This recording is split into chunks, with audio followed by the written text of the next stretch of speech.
So ayun guys, magandang araw sa inyo lahat. Sumari TV na naman. Kumusta kayo? So inom-inom lang ng maraming tubig guys. Grabe, sobrang init ng panahon ngayon. So shout out sa mga fan ni Chris na dyan. Lalo na din itong mga bagong fan ni Inday Ugdot, ang ate ni Chris na. Sa mga hindi nakapag-subscribe pa rin hanggang ngayon sa YouTube channel ni Inday Ugdot, search nyo lang. Ayan, ito po yung YouTube channel niya. Kasi may mga araw na walang upload si Chris na. Pero may upload si Inday Ugdot, itong ate niya. So ayun, kung wala pang upload si Chris na, dito muna tayo, no? Kung tapos nyo nang mapanood yung vlog ni Chris na, lipat naman kayo dito sa YouTube channel niya, ng ate niya. Ganun lang yung daily routine natin, diba?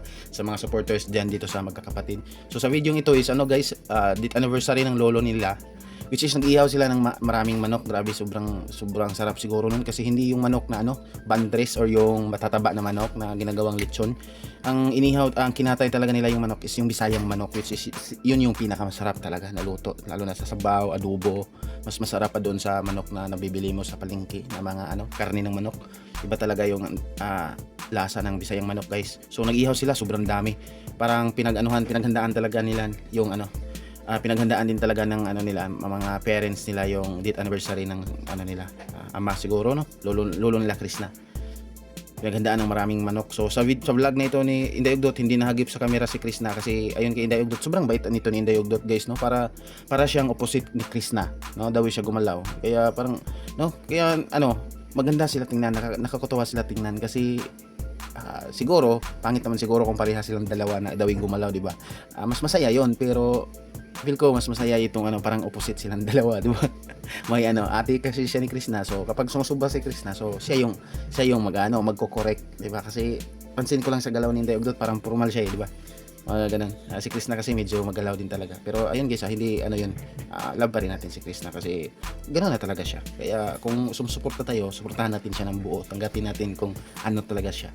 Which is naman talaga si Chris na walang halong kaplastikan, kumbaga no filter ba, kung ano talaga siya pinapakita talaga niya, hindi siya nahihiya, yung ganung klaseng pagkatao. At mapalad siya kasi meron siyang ate Ugdot na kumbaga mag-guide sa kanya So ayun nga, sa sinabi ni Inday ni Chris na sa mga vlog niya, na ito talaga si Inday Ugdot yung laging nandyan sa mga panahon na down siya.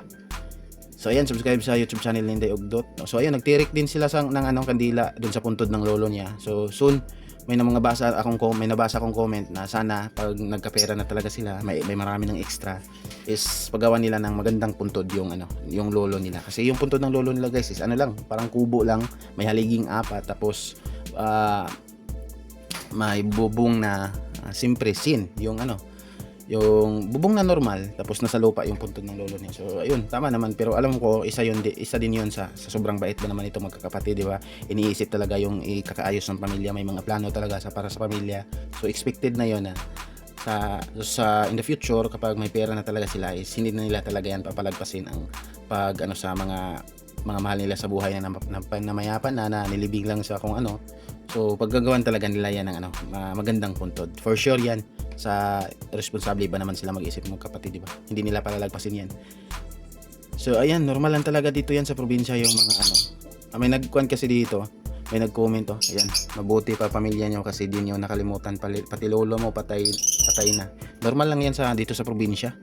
Kasi nga kahit ilang taon, ilang dekada pa yung namatay, hindi nila nakakatuwa nga guys, pati din sa pamilya ko, kasi kahit ilang dekada nang nakalipas na namatay yung nila, yung namin, yung mga lola, yung nakakatanda sa amin, is alam pa rin nila kung saan nilibing. Kung, di ba, sa sobrang daming patay na nilibing sa sementeryo guys, parang hirap ka nang tuntunin kung saan nilibing yung mga relatives mo. Pero grabe, yung family ko is kahit sobrang tagal na, is talagang tukoy pa rin nila kahit kung saan, At sa tuwing may mga okasyon na katulad ng undas, mga anniversary, mga date anniversary, is ayun, hindi sila mawawala doon sa sementeryo. Doon lagi silang pupunta kami, magtirik ng kandila. Sa sobrang tagal na. So normal lang po talaga yan. Inaalala talaga sa mga panahon mga ganyan. So dalawa tong upload ni guys, ni Inday Ugdot. Kahapon ito yung upload niya, yung date anniversary sa kanyang lolo. Kahapon to guys Ayan, hindi nahagip si Chris na sa camera dito kasi may nagpa-picture daw sa labas. So sabi ni Inday Ugdot na hindi nahagip sa video dito kasi busy si Chris na, may maraming nagpa-picture sa labas ni Chris na. So which is tama naman ang sinabi ni Inday Ugdot na hindi naman talaga dapat baliwalain yon, kasi kung hindi dahil sa mga taong yon, tayo, di ba, sa mga suporta ni Chris na, wala daw si Chris na sa kinatatayuan niya ngayon, which is tama naman talaga yung sinabi ni Inday Ugdot. So yun, di ba, sobrang ni guys, ni Inday Ugdot, talagang ano siya mag-isip, parang mature siya ba? Mature siya gumalaw, no? Dami din siya magsalita. Gusto ko, ano din siya magsalita. Sobrang sanay niya sa Tagalog. Ako nga, ano pa ako sa Tagalog guys eh. Hindi pa ako ganong mawala pa talaga ako. Mahalata ko pa talaga yung pagka-Bisaya, pero si Inday Ugdot, sanay na sanay si Inday Ugdot ng Tagalog, ganun. Lalo na si Krishna, di ba? So ayan, kung gusto nyong panoorin yung date anniversary ng lolo nila Krishna Inday Ugdot, search niyo lang sa YouTube channel Inday Ugdot. Yun po yung upload niya kahapon. At ito naman po yung upload niya ngayon. Ayan, kita niyo yan. 1 hour ago pa, meron na itong 4,200 grabe bilis, 4,259 views. Ayun, kung saan umuwi na sila galing sa lola nila. No, doon kasi nag-held yung date anniversary ng lolo nila. Doon ini-held sa bahay ng lola nila.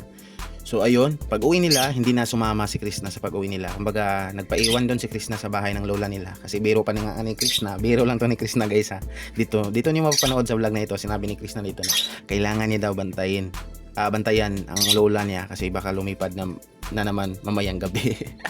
Grabe si Krishna, no? Sobrang wala biro, pati lola niya pinapatos eh. So sobrang sanay na talaga yung mga tao din kay Krishna sa mga biro niya. So which is yun yung kinaganda panoorin ni Krishna is na, hindi din mawawala yung niya pagkakatok mo.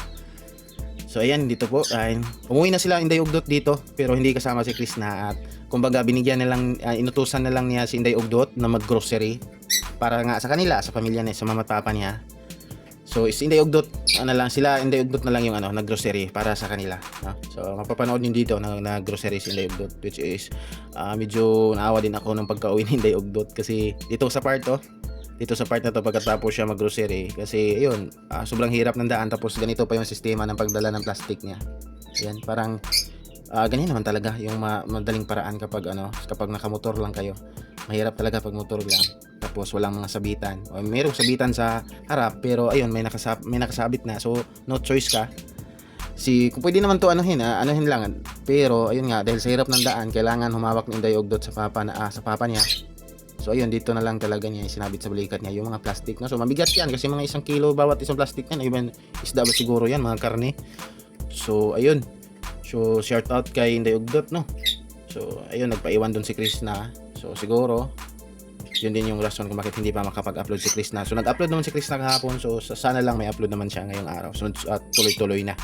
Kasi ayun naman kay Inday Ugdot is isang araw lang doon si Krishna sa lola niya. So ayun. So salamat sa panood sa video ito guys. So sana i-check nyo din itong YouTube channel ng kapatid ni Krishna, itong atin niya si Inday Ugdot. Subscribe nyo din nang sa ganon yung mga 70+ thousand na subscribers ni Krishna is madagdag naman tayo dito sa kanyang atin. Nang sa ganon is magkaroon siya ng madaming subscribers din tulad kay Krishna. So yun guys, maraming salamat sa panonood. God bless inyo lahat at inom-inom lang ng maraming tubig kasi sobrang init ng panahon. At subscribe my YouTube channel guys at i-like itong video and bye bye. God bless.